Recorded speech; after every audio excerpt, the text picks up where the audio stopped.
min turab, qala Nabi alayhi salatu wassalam. All of you are from Adam, and Adam was from dirt. But inasmuch as God has made us into distinct nations, tribes, we should celebrate that. And we are strengthened in the celebration of our diversity. Allahu Akbar. No, for sure. I know for me, when I became Muslim, very similarly, this ayah that you mentioned is one of those things that solidified that there's some truth in this thing. That, you know, coming from my background where I experienced a lot of racism growing up, as I shared with you earlier, you know, the Ku Klux Klan burning the cross on my lawn and skinheads attacking my house and all these other things that I had to deal with. Seeing that within Islam, there's a solution 1,400 years ago to this problem that here in this country we still are struggling with. We still haven't found, as a society, an answer to. And in the Muslim majority world too,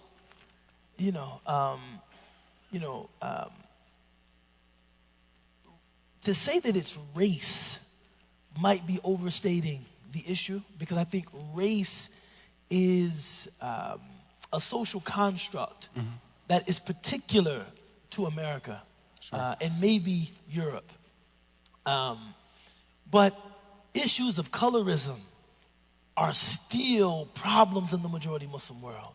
You know, I would enter pharmacies in Egypt, and the most popular product was Be White. There was a skin lightener called Be White. And people would stand in line to buy this, Be White. Or when you would see someone's wedding photos, everybody would be wearing makeup, very heavy makeup to make themselves appear lighter. One of the first, things that shocked me after learning Arabic, and not everyone knew that I spoke Arabic, fluently. And I would enter convenience stores, and I would hear the Arab referring to African Americans as abd, abid. And when I would say to them, لماذا تسميه عبد هو الرجل حر? Why do you call him slave? He's a free man. لا لا لا لا نعني عباد الله. We mean the servants of Allah. No, of course you don't mean that. You're right. One of the most popular Syrian desserts, Rats al-Abd, a chocolate ball on a stick. The head of the slave. These are still issues in the majority Muslim world. And not to leave out, brothers from the subcontinent as well. Mashallah, I had very useful and beneficial years studying at a madrasa. But unfortunately, in that time, I know a handful of Urdu words. I know Pero, read. I know Idraw, come here. Come here. I know Jalli Karo, hurry up. I know Badmash, bad guy.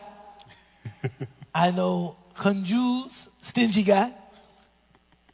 And I know Kellu, which is black. Now it comes from Kala, which means black, but it's often used in a pejorative way.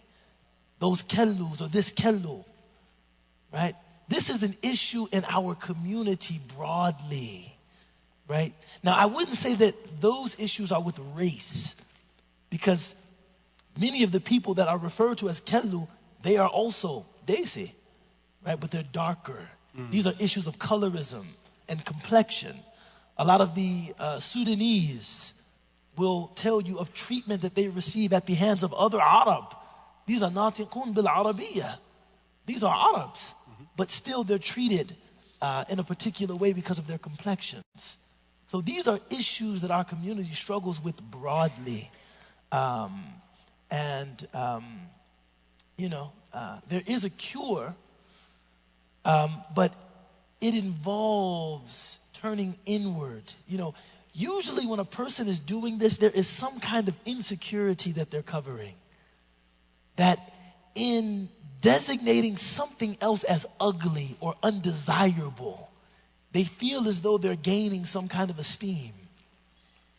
And when they recognize that fadl, favor, it comes from Allah subhanahu wa ta'ala. And you don't have to subjugate anything to be esteemed or to be elevated. This is the real cure for this racist disease, this racist sickness. Allahu Akbar. Would you say that much of this is due to a colonial legacy? Do you think that's where it stems from in terms of this elevation? Because I've seen this also across multiple cultures where lightness equals desirability. Is that a colonial legacy, you think? I think you have a pre-existent, I mean, you're talking about, alhamdulillah,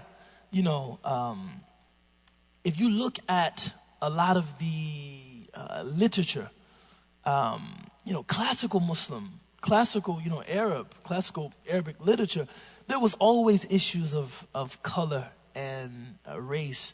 Imam al-Suyuti, Jahiz, the famous poet, these were, it was there before colonialism, is what I'm saying.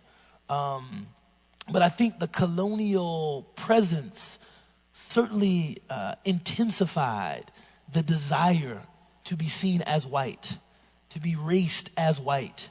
And this tendency to view whiteness as being on a continuum with humanity. That being white is akin to being civilized, akin to being modern, akin to being mutahaddir, civilized, of the first world. But I think it existed even before that, right? Bilal, radiallahu anhu, he was subject to certain slurs, the use of epithets, even in the blessed epoch of the Sahaba, radiallahu anhum jami'an. So this is something that has been going on for a very, very long time. I think colonialism certainly didn't help that. For sure. When we look at the present day reality, what something we've observed, and not just in our community here, but I want to reflect upon the state of our community, but I've seen it in multiple communities as well, is I think that many of us, particularly those of us who are either immigrants to this country or born into immigrant families, often don't recognize how present Islam was prior to immigration. Mm-hmm. The fact that Islam is an indigenous presence in this country in a way that is not the case in really any other Western country. Mm-hmm. I wonder if you could speak a bit about appreciating that, because not only appreciating and understanding what it is, but then we can maybe talk about why we still have that gap between immigrant Muslims and indigenous Muslims. This is a beautiful observation. The African American community has a historically unique relationship with Islam. Once, I'll probably tell two stories that really draws this into relief. I was doing a program about converting to Islam, because I converted to Islam about 21 years ago, which, if you're counting, means I converted when I was 3, you know what I'm saying? I know it's hard to believe, but and I was doing this program many years ago at Loyola University in Chicago about converting to Islam. And the woman that was on the panel with me was a white American woman. And she started telling her story. And wallahi, with every minute of the story, my admiration for this woman just grew and grew. She was ostracized by her family. People in her neighborhood thought that she had joined a cult. Somebody doused her with holy water in the street. No one in her family would speak to her. And yet, her faith had persisted. She was there in front of that audience as a full-fledged Muslim woman. And then they asked me to speak next. And it was the most anticlimactic thing you could imagine. They're like, so Brother Ubaid, what was your story? I'm like, My uncles were very proud of me. And my grandmother accepted Islam. My grandfather accepted Islam. My younger sister accepted Islam. 3 of my best friends all accepted Islam. My best friend's younger brother accepted Islam, married my younger sister. But it didn't work out, you know what I'm saying? Qadarullah ma sha'a fa'ala. My point is that my becoming Muslim did not entail any cultural break, right? It didn't entail, it was almost like Islam is an authentically and thoroughly African-American religion. It is acceptable culturally for an African-American to be Muslim. It is not unusual. In fact, a friend of mine said that shortly after 9/11, they were with Al Sharpton, Jesse Jackson, and some other Black American religious leaders. And someone said, what can we do to make Muslims feel safe and at home and welcome? And they said, Al Sharpton said, what are you talking about? Who in this room can say they don't have a family member, a friend, a neighbor, a colleague, a co-worker that's not Muslim? And every African American in the room was like, yeah, like they're already a part of us. It's the larger American community that still sees Islam as culturally foreign. And this, whether one recognizes it or not, this is really the key to da'wah. You want to know why it's very easy for African Americans to embrace Islam? It's because they don't view Islam as being culturally foreign.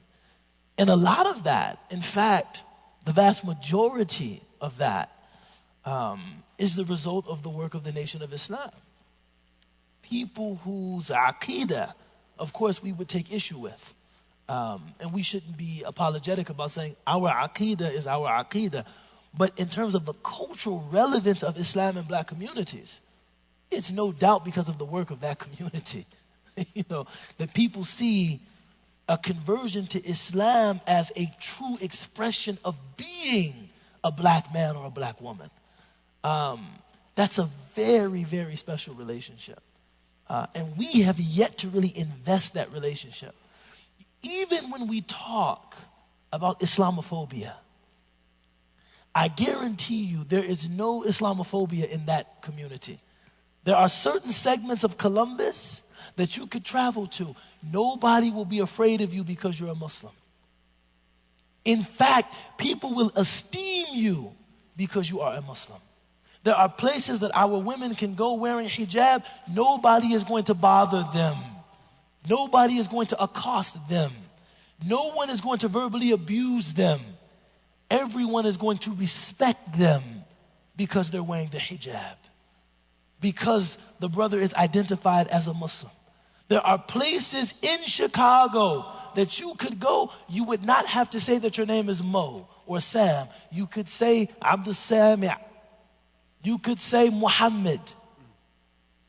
You could say Samir, and you would be embraced. The problem with our community is that those are the places in America we don't esteem, that we don't care about. Those are the communities that we don't value. We don't care that these communities would be eager to ally with us, eager to join hands with us, eager to listen to us. Oh, we don't care about that. But the people who doubt our patriotism, doubt our desire to live peacefully, doubt our humanity in some respects, these are the people we clamor after. Please recognize us. Recognize our Americanness. Recognize our legitimacy. Recognize our goodwill. I mean, you have to take your pick, And I'm not saying we should not give da'wah to, the white American Muslim community. Our da'wah is linnas jami'an, right? Our da'wah is for everybody. But don't step over the people who want to listen to you in preference to the people who don't want to listen to you.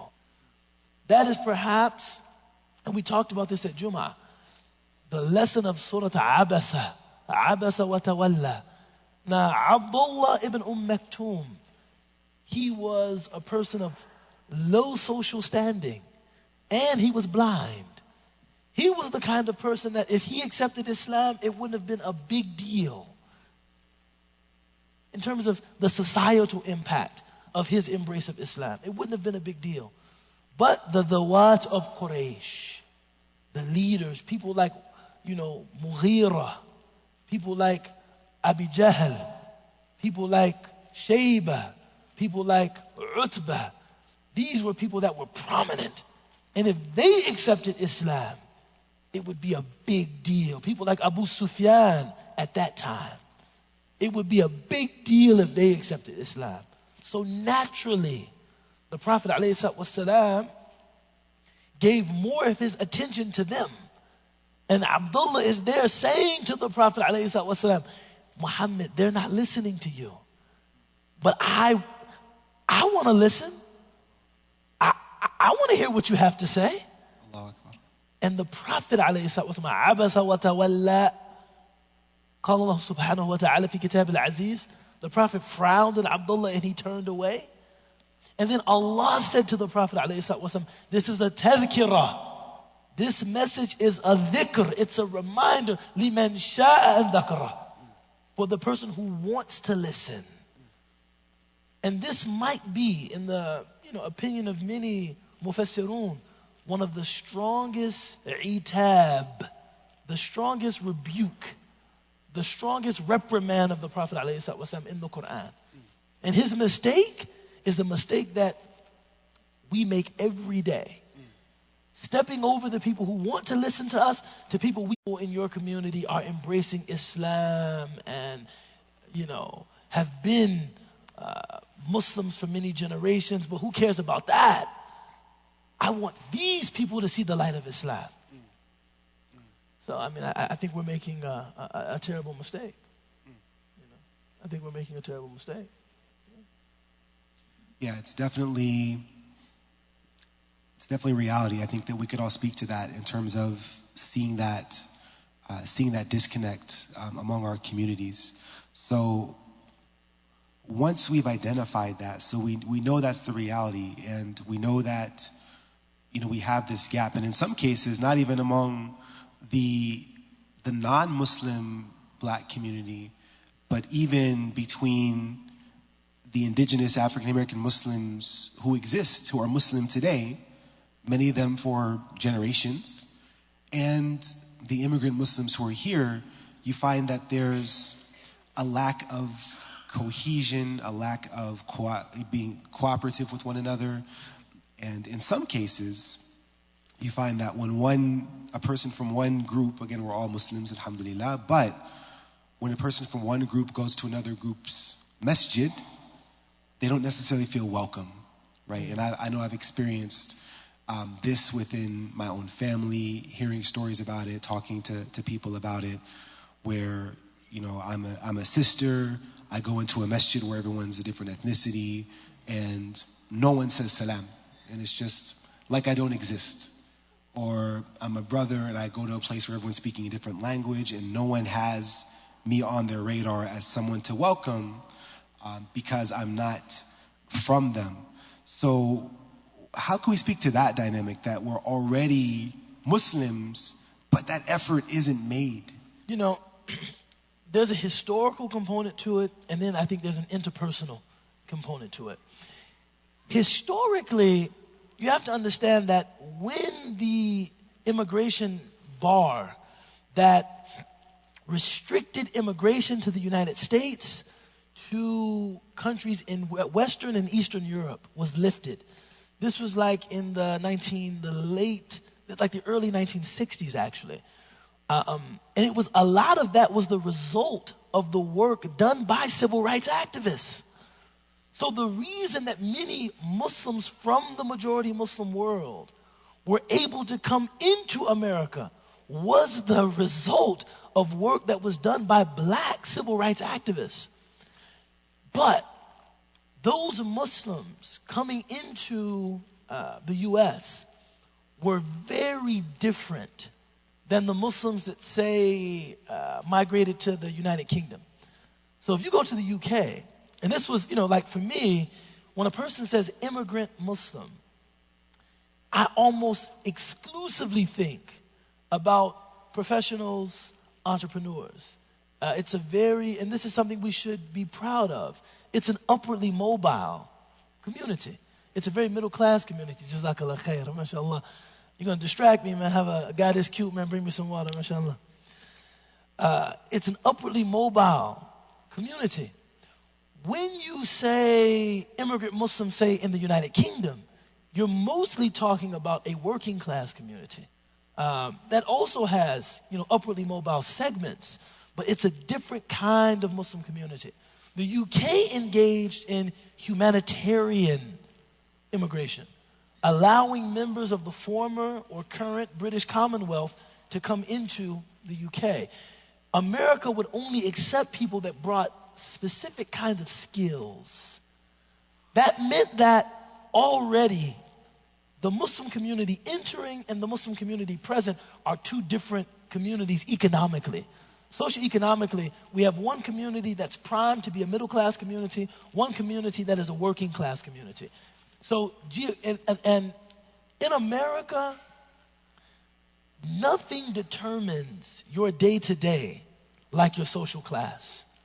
Where you live, where you work, where you pray, where you pay your taxes, where you send your children to school. So already there's a divide in those two communities, kind of an upwardly mobile middle-class community and a working-class community. Because Islam in the Black American experience has always been a working-class phenomenon. It's always been a message that appealed to people that were not validated by America's status quo.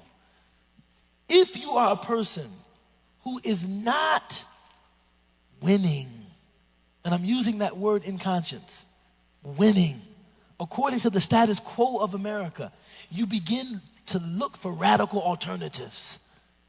And in the 1940s, 50s, Islam was one such radical alternative. All right, that's one thing. The second thing is that among that early nascent African American Muslim community, there was much debate about authenticity. Who is or what is a real Muslim? That was always a point of contestation among early African American Muslims. When you get this wave of immigrants from the Muslim world, they get pushed into the position of arbiters, because if they're not Muslim, who is? It's like, we know that they're legitimately Muslim. Even though a lot of those people did not have, backgrounds in Islamic studies or Islamic law or anything like that. They just happened to be from the majority Muslim world. And when they were pushed into this position that they were not ready for, and I think it's important to acknowledge that these weren't like Azharis or people from Darul Uloom Deoband or people from, Qarawiyyin. These were just engineers, doctors, lawyers, other kinds of professionals. For them, authentic Islam, in terms of how the masjid functioned, how it looked, how Muslims dressed, religious service, it looked like back home. That's what authentic Islam looks like to me. It looks like Damascus. It looks like Syria. It looks like Qahira. It looks like Cairo. It looks like Skandaria. It looks like Alexandria. It looks like Karachi. It looks like, any number of places, in the Muslim world. That's what Islam looks like to me.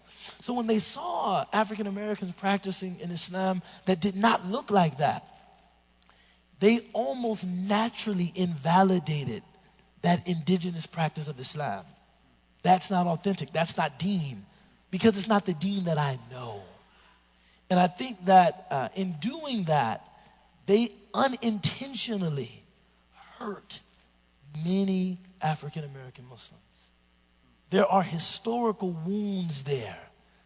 And one of the goals of my life's work was to learn the classical tradition. You know, I wanted to go to Azhar, and I wanted to study Sharia, not so that I could come back and make my community into Cairo, but to know where the generous boundaries of the Sharia lie so that people can be comfortable practicing Islam in a way that culturally resonates with them. Now, the halal and the haram, we can't change those.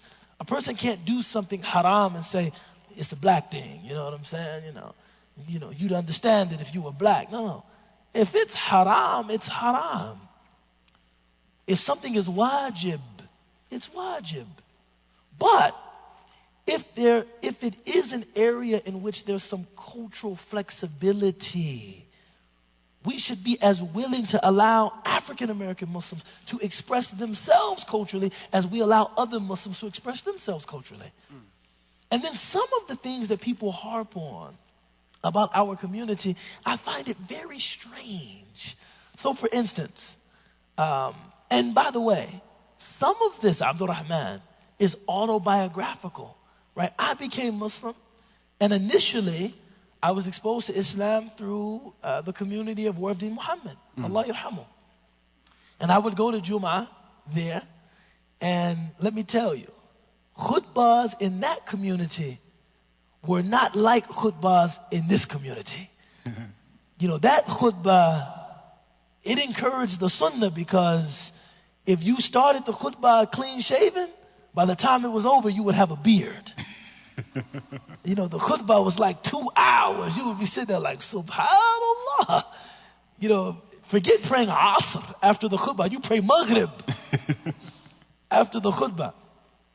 And of course, people would engage in a black tradition known as call and response. So the imam would say something and people would say, that's right. Teach. Preach. Right? That's right. Talk about it. That's it. That's us. That's true. And I still remember coming out of Jum'ah there, seeing an African American Muslim that was a member of Jama'at al-Tabligh. He would go out in a khuruj. And he was dressed in shalwar kameez, right? And he said to me, how long have you been Muslim? He gave me salam. I returned the salam. I said, I've been Muslim for like a month. He said, is this where you make Jum'ah? I said, yes, this is normally where I come pray Jum'ah.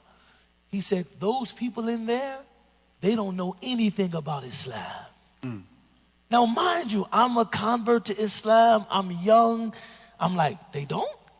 He said, take for instance, I bet they're talking during the khutbah. I'm like, yeah, they are. He said, the Prophet sallallahu alaihi wasallam, he wasn't Arabic speaking or anything, but he said, the Prophet alaihi wasallam said, don't talk during the khutbah. In fact, you shouldn't even turn to another person and say, be quiet. The khutbah is inviolable. And talking during the khutbah would invalidate the prayer. That's not in any madhab. This is what people are just talking. They don't have any training and they're just talking. That's not an impact in a masjid. Of course, the khutbah being in Arabic, the bayan being in Urdu. And I was sitting there, this young Muslim, I had no clue what was happening. But I felt like, what? At least I'm authentic. At least I'm authentic. Then I began to study the religion for myself. And I developed like this reflexive distaste for anything that was associated with the community of Imam Wafdi Muhammad. Just, if it was brought up to me, I would just, this is invalid, that's invalid, they do this and they do that. He said this and this is not right. He said that Isa is not coming back. This is the position of Ahlul Sunnah wal Jama'ah. He said, I would just go guns blazing. Many years later, I recognized two things. One, I was engaged in a deep kind of self-hatred. And Muslims didn't teach me that. I, as a young black man, was attempting to run as far away from myself as I could run. And I had to heal individually and personally, and then go back to the Quran and Sunnah. Or heal while simultaneously looking at the Quran and Sunnah. And then I could see some room for my people. Later on, man, I was talking to one of my teachers about this phenomenon of like call and response, Right. for instance. Right. And he said to me, well, it's not really speech, right? It's culturally unusual, but speech must have a mukhatab, right? We're speaking Arabic. Speech has to have a mukhatab. There has to be someone to whom you're speaking. This is what we would call in English an effusion. Like the same way that today I gave khutbah here, and when I said, Inna Allah wa malaikatahu yusalluna ala nabi, Ya ayyuhalladhina amanu sallu alayhi wa sallimu taslima. Everybody present said what? Allahumma salli ala Sayyidina Muhammad wa alihi wa sahbihi wa sallam. But nobody said that invalidated the prayer. No one said this would invalidate the prayer. And they said it bi sawtin masmu'a. They said it in an audible voice. But nobody said, our prayer is invalid now. Because this is something that is, this is a prayer upon the Prophet ﷺ, and we're not speaking to anyone in particular. This practice of call and response, I don't do it. Because quite frankly, it makes me uncomfortable. But if this is what is separating, something like this yani juz'iyya, this minute detail of fiqh, this is the reason you don't go and pray Jummah with your brothers and sisters from a different community. Something like this. And Allah Ta'ala said, وَاعْتَصِمُوا بِحَبْلِ اللَّهِ جَمِيعًا. Hold to the rope of Allah all together. And it's this fiqh detail. What is that? In spite of the fact that in this masjid, if you do realize, Abdul Rahman, my background is in Sharia. So I can talk about the lata'if, the subtleties of fiqh all night. In this masjid, some people that come and pray Jummah here, they do the masah on the jawrab, on the cotton sock, and some people don't do it. Some people don't do it. Some people wipe. This is kind of jazakallah khair. Man, I got water, I got tissues. Alhamdulillah. Some people wipe, some people do the masah over the jawrab, and some people don't do it. Right? I don't do it, but I know that some people do it. I know that I have been led in prayer by some people that do the masah over the jawrab. But we say what? We go back to Tahawi. Prayer behind any of the people of the Qibla is acceptable. But you can't go pray with black people because they talk during the khutbah. Right? Some people, the ru'af, in the Hanafi school, if the nosebleed runs, if the nosebleed runs and it comes down, it breaks. This is naqid lil wudu. It breaks the wudu. In the Maliki school, it does not break the wudu. The ru'af can bleed, it will not break the wudu. Those kinds of details, we don't separate on the basis of that. Right. We can understand those details, even though according to that fiqh, someone might have wudu in one madhab, not have wudu in another madhab. But the ittihad, the unity of the Muslims is so valuable that we wouldn't debate over those kinds of details. But when it comes to praying with black people, they talk during the khutbah, I can't go there. What's really behind that? Right. What's really behind that? And you're convincing yourself it's an issue of the acceptability of my prayer. No, it isn't. You bring me any hukum that talking during the khutbah invalidates the prayer. I'll wait. I searched. No one says that. No one says that. It is something that is qillatul adab bi khutbah al-jum'ah. Something that's not good adab in the khutbah of Jum'ah. But things like this are keeping us from being united as a community, we should be ashamed. We should be ashamed. We should be ashamed. And by the way, if you are uncomfortable when you go to the masjid and people are, say, doing call and response, just remember that when they come to the masjid, they're uncomfortable too. Maybe they're looking at your community like, man, nobody's talking? Is this Jumu'ah or Janazah, man? What kind of Jumu'ah is this, man? But they do what? They sit, they're patient, and they deal with it. Because what? Our unity as a community, it's more important. You know, a sheikh in Egypt, you know, I was asking for some parting advice. I said, give me some advice. He said, don't let your juz'iyat overrun your kulliyat. What that means is don't let these small details overrun your overarching goals. For Muslims to be together, this is an overarching goal. We're going to let some juz'iyat of fiqh overrun that? We wouldn't do it unless we were talking about black people.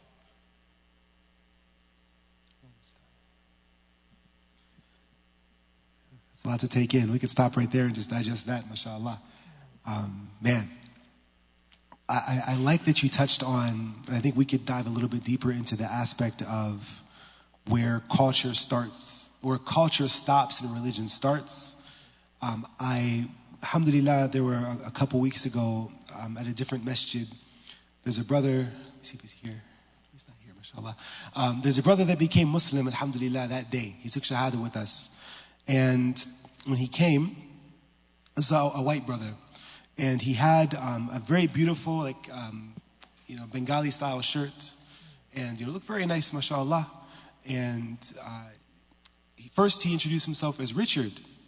And then so I went up to him a little bit later and said, hey, Brother Richard, congratulations. And someone came and stopped me and said, no, he's not Richard anymore. He's Rohan Ali. Call him by his name. MashaAllah. And I was like, mashallah. And then I looked at him, I said, you don't have to change your name. You don't have to. I know it's something that, it's a tradition, I think going back to Malcolm and before Malcolm, where we just kind of have this idea that like, you have to change your name. But beyond that, and he said, oh, thank goodness, I didn't know I was going to tell my mom. I was so scared. I had to call and say, stop calling me Richard. I said, this is, to honor your parents is from the biggest things that Islam gives us. And your parents gave you that name, so keep your name, it's okay. And I said, and mashallah, your clothing, this is very nice, but you don't have to do that. But to your point, for us as American converts, particularly, or African American converts or reverts, whatever you want to call us, that we have this tendency that I can't have a culture. And I feel like that's something that was imposed on many of us, where, okay, now that you're Muslim, you need to change your palate. You need to start enjoying spicy food, because that's what we do in certain cultures, right? And so you're no eating hamburgers, food, just kebabs. Just kebabs, right? And you're sweating and you're trying to, figure it out. I've met American-born, African-American, white Muslims who speak with an accent. They speak in accented English because they felt that need to cast off anything that looked American, and that to embrace, embrace any other culture other than ours, whether it be Desi culture or Arab culture, in dress, in food, in speech patterns, and all of these things. But I think there's something very worrisome in that. I wondered if you could speak a bit on that. Bismillahir Rahmanir Rahim. It's very personal. It depends. Some people,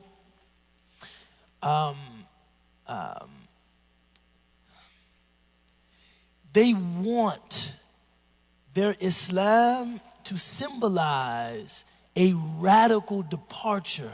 Yes. With what they're coming from. Yes. And we should respect that. Yes. Some people, they want Richard to go away. Maybe not this brother, mashallah. Sure. But some people, it's like, I don't want to be Joseph anymore. Mm-hmm. Yusuf is different than Joseph. Mm-hmm. Although it's funny, converting to Islam removes all sins that preceded it, except debt. If you convert to Islam, you still have debt.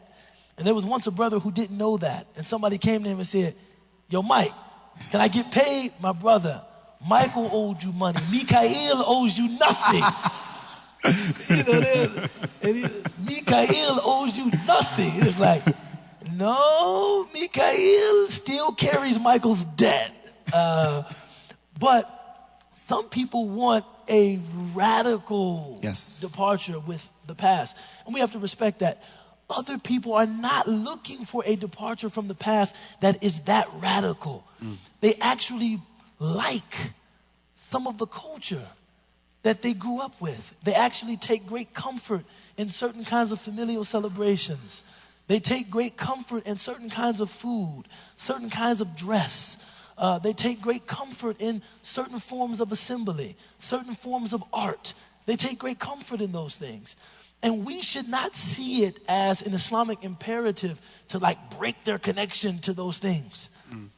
Islam should be a pure stream of running water in which only the impermissible and harmful of our cultures is washed away, but that all of the beauty is retained. And what's interesting about this is that when you look at the spread of Islam globally, Islam in Indonesia does not look like Islam in Mali. Islam in Syria does not look like Islam in Bangladesh. Islam in Malaysia does not look like Islam in Saudi. And what's amazing about it is that you have some people that they say Quran wa Sunnah, just Quran wa Sunnah. And I'm like, if it's just Quran wa Sunnah, why does your expression of Islam look so Saudi? If it's just Quran wa Sunnah. Quran wa Sunnah. Because in their limited exposure, they believe that what is done in Saudi is really an expression of the Quran and the Sunnah and not a cultural iteration of the Quran and the Sunnah. Even though it's really just the latter. It's just a cultural iteration of the Quran and Sunnah. And we should be open to other cultural iterations of the Quran and the Sunnah. Nothing makes me feel more honored to be a member of this Ummah than seeing the diversity of the Ummah. When you see Habib Nurmagomedov and like Central Asian, like Tutan kind of Muslims and that whole vibe. And then you see West African Muslims and then you see Egyptians, that's a whole vibe. You know what I'm saying? Then, to me, this is what makes this religion something different than a cult. See, one of the things that cults insist on is a limited, narrow expression of whatever truth the cult is supposed to represent. And when something is broader than that, that's when civilizations can fit themselves into it, into its paradigm. That's what indicates that he is the messenger of Allah sallallahu alaihi wasallam. Ilayna jami'an, to all of humanity. So why would we truncate what is vast? One of my favorite ahadith of the Prophet ﷺ. I love this hadith of the Prophet ﷺ. And people who know me, they know that my shughf, my wala' is in the hadith of the Prophet ﷺ. Sometimes I give khutbah and I'm quoting so many ahadith. They say, brother, you forgot to cite the Quran. I'm saying, subhanallah. The Quran, nothing, right? أصدق الكلام كتاب الله ولكن خير الهدي هدي محمد صلى الله عليه وسلم. And there's a hadith in which the Prophet ﷺ is sitting in the masjid with some of the Sahaba. And a man min Ahlul Badiyah, from a rural area, an outlying area, he entered the masjid, وَبَالَ فِي الْمَسْجِدِ, and he urinated in the masjid. And when the Sahaba saw this, radiallahu anhum, they thought that this was an intentional desecration of the masjid of the Prophet ﷺ. And they wanted to attack the man. And the Prophet ﷺ said, no. let him finish. Let him finish. Which, I was studying this, right? The fuqaha, they can turn anything into a legal mas'ala. They said, what do we learn from this? I'm like, what? That if najis is in the masjid, we don't spread it. We keep it in one place. I'm like, you guys can turn anything into a legal mas'ala, right? But the Prophet ﷺ said, let him finish. Let him finish. After the man finished, the Prophet summoned him. And he said, Ma hamala bik an tabula fil masjid. What would compel you? Literally, what carried you to urinate in the masjid? Look at how the Prophet ﷺ didn't take anything for granted. This is why he's the Prophet ﷺ. He didn't take for granted, like, of course you know not to urinate in the masjid. He asked the man, Ma hamala bik an tabula fil masjid. What carried you? What compelled you to urinate in the masjid? And the man expressed what? I didn't know any better. I needed to relieve myself. I withdrew to a corner and I qada al-haja. I took care of my business. And the Prophet explained to him, this is the masjid. It's a place of tahara. It's a place of dhikr. It's a place of cleanliness. It's a place of remembrance. It's a place of salah. It's a place of the recitation of the Quran. It's not appropriate that we urinate in the masjid. And then he, with his own blessed hand, called for what we call in the hadith, sijlun min al-ma, like a small pail of water. And he began to clean this man's urine with his own hand. Sallu ala habibikum. People talk, Christians talk about Christ cleaning the feet of his disciples. Alayhi salam. Sayyidina Muhammad alayhi salam, he cleaned the urine of one of his companions. Sallallahu alayhi wasallam. With his own blessed hand, he started cleaning this man's urine. The man saw this act of prophetic magnanimity. This is the heart of a prophet. And this is how it moves people. The man started praying immediately. Oh Allah, forgive me and forgive the prophet. But then he looked at everybody else that wanted to attack him and he said, but don't forgive anybody else. And the Prophet looked at the man, sallallahu alayhi wasallam, and he said, لَقَدْ حَجَّرْتَ شَيْئًا وَاسِعًا. Truly you have made a vast thing constricted. The mercy of God, وَسَعَتْ كُلَّ شَيْءٍ. And you've restricted it to just me and you. That's what I feel about people that insist on one cultural expression of Islam. لَقَدْ حَجَّرْتَ شَيْئًا وَاسِعًا. This is the religion of God. God Almighty. And you restrict that to what? Just Arabs? Just Egyptians? Just West Africans? Just East Africans? Just people from the subcontinent? Just Americans? This is the religion of God, and it is the truth. The Prophet Muhammad ﷺ does not represent an ideal of uruba. He represents an ideal of insaniya, not ideal Arabness, ideal humanity. And we have to let that happen, let that go. So for me, it's like every time we do iftar, it doesn't have to be biryani. And it doesn't have to be maqluba. Get some brisket in there, man. Just make sure it's dhabiha. That's it. Just make sure it's dhabiha. Right? This is who we are as an ummah. And we have to be very careful not to cut at that. The Prophet ﷺ said what? Bashiru wa la tunafiru. Yassiru wa la tu'assiru. Qala Nabi alayhi salatu wasalam. Invite and don't repel. Make things easy and don't make them hard. If a person comes into Islam, why are you making things hard?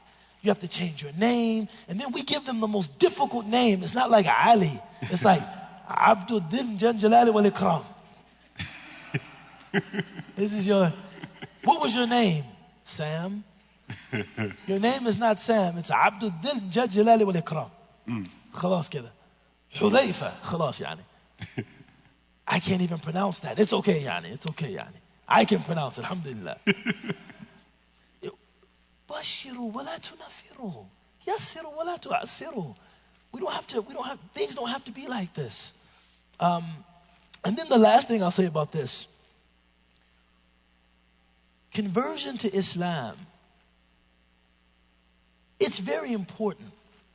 But a lot of people don't see the weakness in conversion. Abdul Rahman was like, yo, what are you talking about, man? We go around as converts, and everybody looks at us and they say, MashaAllah, but you have to understand something about conversion. Conversion and intergenerational sustainability are two completely different things. See, the convert had some deeply personal experience. And this is what led to their conversion to Islam. If you want to see Islam sustained generationally, you're going to have to find a comfortable cultural expression. And this is why this is a dirty secret. Many converts cannot convey their deep attachment to the religion to their children. Because the children don't have that personal experience. Like something happened to me when I was 16. How do I give that to my 13-year-old daughter? I can't. She was raised as a Muslim. And she's just like, Dad, I don't want to go to the masjid. It smells like corn chips and like nasty feet at the masjid. And I'm like, this is the house of Allah. Ahabbul biladi ilallahi al-masajid. Okay. She's like, Dad, I don't want to go. I'm like, but I realized the things that were for me, they might not be like that for my children. So one of the things, when we look at a convert, we can see an individual that had this, and maybe that individual finds great comfort in Desi cultural expression or Arab cultural expression or West African cultural expression. Sure. But know that if that person is submerged in that kind of cultural expression, they will never be a da'i to their people. Their religious experience will be limited to their individual experience. They will never be a da'i to their people. The only person that can be a caller to Islam to their people is someone that speaks the cultural language of the وَمَا أَرْسَلْنَا رَسُولًا إِلَّا بِلِسَانِ قَوْمِ. We don't send a messenger except with the tongue of his people. So it's almost like you see that convert, and we all see, speaking with the English with an accent, or, it's like, okay, you have to ask them. Okay, that this works for you? Okay, alhamdulillah. How will this help you convey Islam to your people? How will this help you convey Islam to your children, your family, if they see you as a cultural outsider? See, it's about reprogramming. Yes. It's about reprogramming. Conversion is good, but that's just the first generation. Right. What about the next generation? That's just one person. What about everybody else? And we can talk about that after Isha, inshallah. Inshallah. Alhamdulillah. Jazakallahu khairan. So we're going to continue the conversation, inshallah. After Salatul Isha, we'll take a break and prepare for the prayer. And then we'll go for about another, inshallah, 45 minutes after Salatul Isha. You're all welcome to stay with us. We hope you benefit from the first part. And I look forward to continuing our conversation with Ustadh Ubaidullah Evans. Subhanakallahumma wa bihamdika ashhadu an la ilaha illa anta astaghfiruka wa atubu ilayk.